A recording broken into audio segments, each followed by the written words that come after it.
मोहतरम बुजुर्गों और दोस्तों और अजीज़ तलबा इकराम, बड़ी खुशी का मकाम है कि आज हम लोग यहाँ यौम जमहूरिया के मौके पे जमा हुए हैं और हमारे छोटे छोटे बच्चे जिनकी उम्र 4 साल, 5 साल, 7 साल, 8 साल है, अपनी ज़बान में इस मौके पे खुशी का इजहार भी कर रहे हैं। ये बड़ी अच्छी बात है कि हमारे छोटे छोटे बच्चे अपने माफ़ी ज़मीर को अदा करने की कोशिश कर रहे हैं। यही बच्चे आगे चल कर के हमारा मुस्तक़बिल है। अगर हम लोग इनकी सही तालीम और तरबियत पे ध्यान नहीं देंगे तो जिस तरह से समाज में हम पिछड़ते जा रहे हैं, हमारा हाल शूद्रों से भी बदतर हो गया है।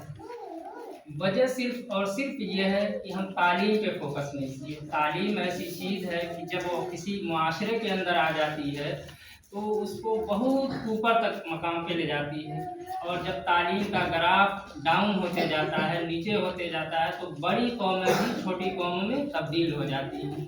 हमारे मज़हब में सबसे पहले क्या अल्लाह ताला ने फरमाया, जब नबी करीम सल्लल्लाहु अलैहि वसल्लम गारे हिरा के अंदर थे और जिब्रील अलैहिस्सलाम उन पे वही लेके आए, ये नहीं कहा कि आप नमाज पढ़ो, सदका दो, ज़कात दो, बल्कि क्या कहा, इक़रा, यानी पढ़ो पहले। ये लफ्ज़ इक़रा इतना बड़ा और जामे हुक्म है, अम्र है, या कहिए कि एक कॉन्स्टिट्यूशन है कि इसकी जितनी भी तशरीह की जाए ये कम है।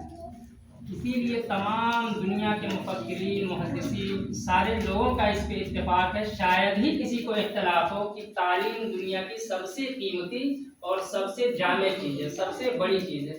ये बड़ी खुशी की बात है कि हम अपने बच्चों को तालीम की तरफ मुतवज्जे कर रहे हैं, और कोशिश ये करनी चाहिए कि हमारे बच्चे सिर्फ यहीं तक महदूद न रहें। जब अपनी इब्तिदाई दीनी तालीम हासिल कर लें तो आगे की असरी तालीम और भी बड़ी तालीम, बड़ी डिग्रियां हासिल करें, ताकि समाज में वो एक रहबर, एक रहनुमा बन सके। आज हमारा हाल क्या हो जा रहा है, हम कहां से कहां चले जा रहे हैं। जैसे लड़का 8 में 10 में पास हो रहा है और इसका पासपोर्ट बना दिया जा रहा है कि अब इसके ऊपर कमाने की जिम्मेदारी है। मेरे भाइयों और दोस्तों, बुजुर्गों, कमाने की जिम्मेदारी पूरी उम्र के लिए पड़ी हुई है। कम से कम कोशिश हमारी ये होनी चाहिए कि हम अपने बच्चों को ग्रेजुएट तो बना दें, कम से कम हम अपने बच्चों को ग्रेजुएट बना दें। ग्रेजुएट नहीं बना सकते, दीन की लाइन से पढ़ा रहे हैं, तो कम से कम मौलाना तो बना दें, ताकि वो हमारी दुनिया के अंदर रहनुमाई कर सके, आखिरत की रहनुमाई कर सके। सबसे बड़ी चीज़ क्या है, तालीम का जानना है। तालीम अगर नहीं है हमारे अंदर तो हमारे और जानवर में कोई फर्क नहीं है। तालीम ही एक ऐसी चीज़ है जो इंसान और जानवर के अंदर फर्क करती है। तालीम ही की बदौलत हिंदुस्तान से अंग्रेज़ों का सफाया हुआ।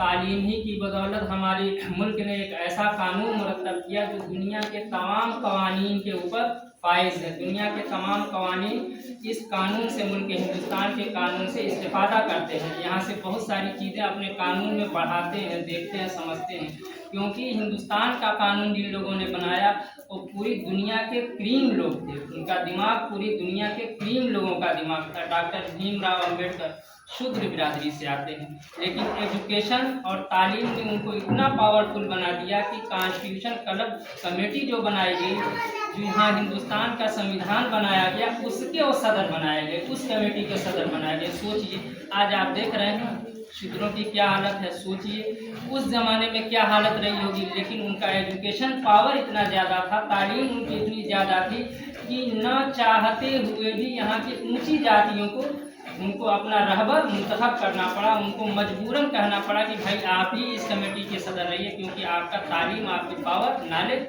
ज़्यादा है। तो हमारी कोशिश ये होनी चाहिए कि हम थोड़ा कम खाएं, थोड़ा कम पिएं, शादी ब्याह पे कम खर्च करें, लेकिन अपने बच्चों को बेहतर से बेहतर तालीम दें। यही तालीम हमारे बच्चों का मुस्तकबिल है और हिंदुस्तान में हमारा मुस्तकबिल है। अगर हम तालीम में पीछे नहीं होंगे तो हम शूद्रों से अभी पीछे हैं और भी पीछे चले जाएंगे, यहाँ तक कि हम सेकेंड क्लास के सिटीजन बन जाएंगे। इसलिए अल्लाह ताला से मेरी दुआ है कि हम तमाम मुसलमानों को इल्म दीन के साथ साथ दुनिया की तालीम हासिल करने की तवज्जो दें और हम अपनी ज़रूरियात को पीछे डाल करके अपने बच्चों को तालीम की तरफ ले जाएं। मैं इन्हीं बातों के साथ अपनी बात को ख़त्म करता हूँ। आखिर दावाना अनिल हम्दुलिल्लाह।